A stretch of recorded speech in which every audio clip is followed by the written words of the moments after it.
अभी ज़बरदस्त माशाल्लाह से सबकी आवाज़ें इतनी प्यारी, सब इतना अच्छा गाते हैं, जब आप लोगों पे जो गाना पिक्चराइज होना होता था, आप लोग उसमें भी इतना इंटरेस्ट लेते थे या फिर जो आपको बता? मैं मदिया आपको एक चीज़ बताता हूँ, शेख साहब की फिल्म थी मुझे जीने दो, तो शेख साहब ने एक चीज़ उस दौर में, क्योंकि हमेशा से इन्होंने ना नए और बोल्ड स्टेप लिए हुए थे, तो इनका वो गाना था आँखों में कजला बालों में गजरा, तो उस पे कुछ लिरिक्स मैंने उसमें गुनगुनाए फिर। हाँ अच्छा, तो उसमें इन्होंने ये किया था कि भाई बाबर गाएगा और उसमें वो है कि वो अंदर वो हीरोइन है और वो किसी को निशाना बना रही है और वो एक अलग एक थ्रिल चल रहा है और बाहर वो कहानी ऐसी है कि वो खुश हो रहा है और उसको पता ही नहीं जिससे वो प्यार कर रहा है वो तो हिट लिस्ट में टॉप पर है, वो इतनी खतरनाक खातून है और इसको वो दिल दे बैठा है और बाहर वो खुशियाँ मना रहा है, तो वो सारा क्रेडिट इनको जाता है। तो तब भी इन्होंने हल्का सा गुनगुना, तो मैं बड़ा कंफ्यूज था, मैंने कहा चुप, तुमने गाना है, तुम कुछ ये बोलो, तो 2 बोल दिए हमने उसको। तो ये भी क्रेडिट इनको जाता है बहुत सी चीज़ों में जो इनकी अपनी कंट्रीब्यूशन रही है अल्हम्दुलिल्लाह। तो उस वक्त भी हमारी जो है ना, सॉरी बाबर की बात में काटूंगा, लेकिन ये बात बिल्कुल सही है कि सबसे पहले जो है हमारे पाकिस्तानी हीरोज़ ने गाया है, जिसमें बेग साहब से हम स्टार्ट करें, मगर वो प्रमोशन नहीं हुई। जैसे बाबर ने गाया है, मैंने गाया है, बिल्कुल में हम बहुत सारे लोगों ने गाने गाए बाकायदा फिल्म्स में, और मगर ये लोगों को नहीं पता ये बात। इसने हमिंग की हुई है, अफजल ने हमिंग की हुई है बोले में गानों में। हाँ, ज़्यादा जिम्मेदारी इन पर ना, इनका फोकस डांस। जब गाने की बारी आती थी ना मदिया, मैं तो आज भी शेख साहब अल्हम्दुलिल्लाह मुझे फ़ख्र है, बहुत बदतरीन डांसर रहा हूँ, तो मैं इसको आगे करता था कि मैं डांस डायरेक्टर भाई इस पे बोझ डालो, इस पे मेरे सिर्फ क्लोज ले लो, टर्निंग वर्निंग ले लो, इस पे डालो, इस पे। और ये सारे मेरा जब गाना होता था तो मुझे बस उस दिन मैं बहुत खुश होता था कि अब मैंने शॉट रेडी, मुझे याद हो गया। हाँ, दूसरे हम लोग ज़्यादातर 4 लोग करते थे, अब मुझे याद हो गया तो एक को नहीं हुआ, उसके लिए दोबारा रिहर्सल तो मैं किए जा रहा हूँ। तो मुझे बेगम कहती थी आपको याद है, आप तो बैठे, मगर मुझसे बैठा ही नहीं जाता। मैं रिहर्सल 10 दफ़ा रिहर्सल कर दी तो मैं कितने रीटेक्स लेते थे आप रेमो भाई? मैं आपको मिसाल देता हूँ ना, अब एक कोई स्टेप है, सऊद याद होगा आपको, एक मुकाबला गाना था, एक स्टेप है, इसको भी याद, मुझे याद, इसको भी याद, सऊद को भी याद, शेख साहब। अब वो स्टेप ऐसा बेहुदा स्टेप था मेरी नज़र में, 18 रिहर्सल में किए, 18 में करके दिखा सर हो नहीं सकता, तो ये बताएगा तूने 18, वो आज भी याद नहीं, 18 में पहला स्टेप इसने किया, इसको तो ओके, पहला किया ओके, अब मैं तो कर रहा हूँ पप्पू के साथ रिहर्सल्स, 18 के 18 बार ये उठा। उफ भाई तू रिहर्सल में क्यों उठ रहा है? अच्छा, लेकिन जो मदीहा जिस गाने की बात कर रहे हैं ना, वो ये लोग कर रहे थे, मेरी सिर्फ एक यहाँ से गेट से आना था और आना था बस, ये आया देखा, ये तो खैर वो है ना। लेकिन वो जो मैं आके गया हूँ ना, तो रैम्बो साहब सबसे पहले शोर मचा, यार ये तो हमें खा गया, हम 3 दिन से मेहनत करे जा रहे हैं, ये कल खा गया। मैंने उसमें एक्रोबेट्स, मैंने उसमें स्ट्रेचिंग, और मैंने पूरी प्रभु देवा को और माइकल जैक्सन को पूरा वहीं पे भेज दिया। बहुत अच्छा, मैंने कहा जी इस गाने की हाईलाइट यही है, ये लपेट दिया इसने गाना।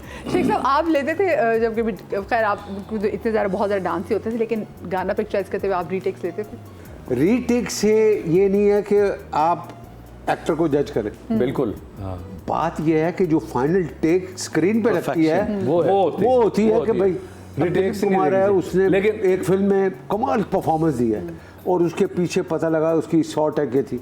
लेकिन हमारे ऊपर एक जिम्मेदारी होती थी, बोझ कि रिटेक्स ज्यादा नहीं देनी, अगली दफा फिल्म से कट करते थे और बड़ा फीता खांदा जो इन्होंने लेना, तो इसलिए हम कोशिश करते थे, इसके डायलॉग कम होते थे, मेरे डायलॉग ज्यादा होते थे, तो रिटेक्स हम कोशिश करते थे कम। लेकिन शेख साहब जो है ना, डांस को छोड़ के भी कुछ ऐसे शॉट्स होते थे गानों के जो ये बार बार रिटेक खुद करवाते थे। अच्छा, कौन सी हीरोइन मुझे बताएं? नहीं समझे? अरे वो सब समझिए, पूरी हाय, थोड़ा सा मेरे यहाँ पे सावन स्लो हो गया, लेकिन भाई वो कौन सी हीरोइन थी इनके साथ थोड़ा बहुत रीटेक्स ज़्यादा करवाना पसंद करते थे? चलिए बता दें। नहीं, मेरा तो नीली के साथ ही था। हाँ, नीली के साथ ही था बस।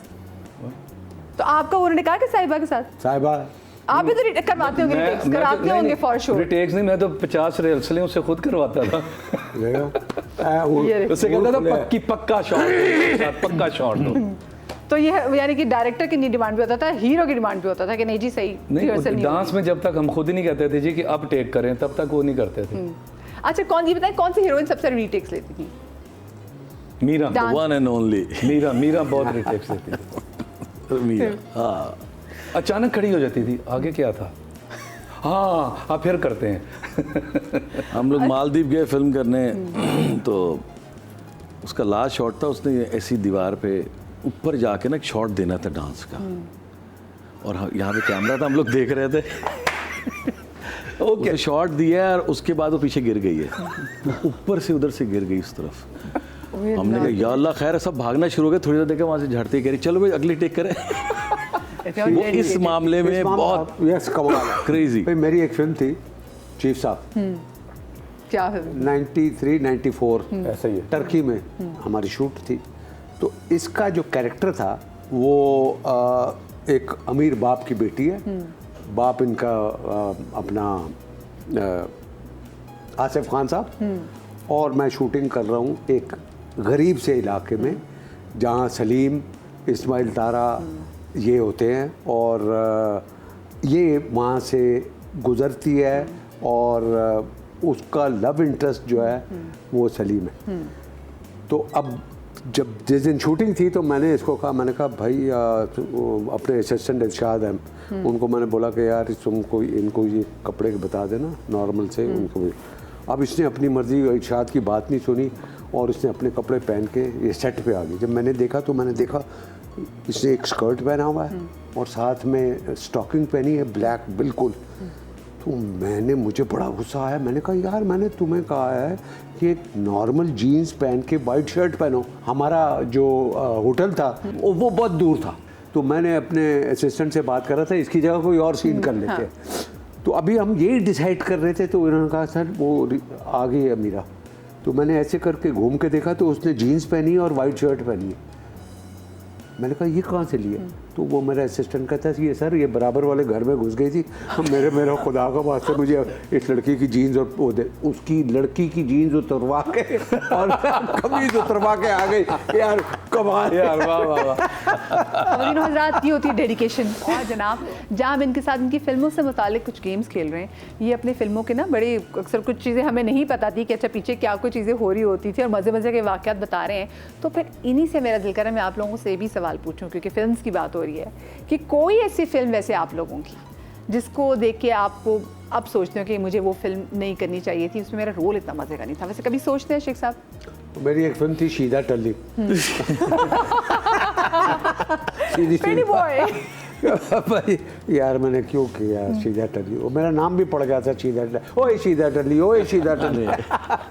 तो वो बस ऐसा उसको लगता है बल्कि वो लोगों ने बड़ी पसंद की थी फिल्म। हाँ मगर फिर भी वो नाम की वजह से, और फिर वो क्योंकि शेख रशीद का नाम था उस वजह से वो। अच्छा आप लोगों में तो माशा से आप में, शेख रशीद में, रहमू भाई में वो तो एक चीज़ कॉमन भी है ना, पिंडी। तो ये पिंडी बॉयज हैं आप तीनों माशाल्लाह। वैसे यस अल्हम्दुलिल्लाह अल्हम्दुलिल्लाह अल्हम्दुलिल्लाह। सऊदी आपकी ऐसी कौन सी फिल्म थी जिस पे आपको होता है कि नहीं करनी चाहिए? मेरी कुछ ऐसी फिल्म्स थी जो मुझे नहीं करनी चाहिए थी, लेकिन जाहिर सी बात है वो कहते कुछ है, स्क्रीन पे कुछ होता है, सीन कुछ होता है, तो काफ़ी चीज़ें चेंज हो जाती हैं। तो वो यानी कि एडिट में चीज़ें चेंज हो जाती थी बिल्कुल।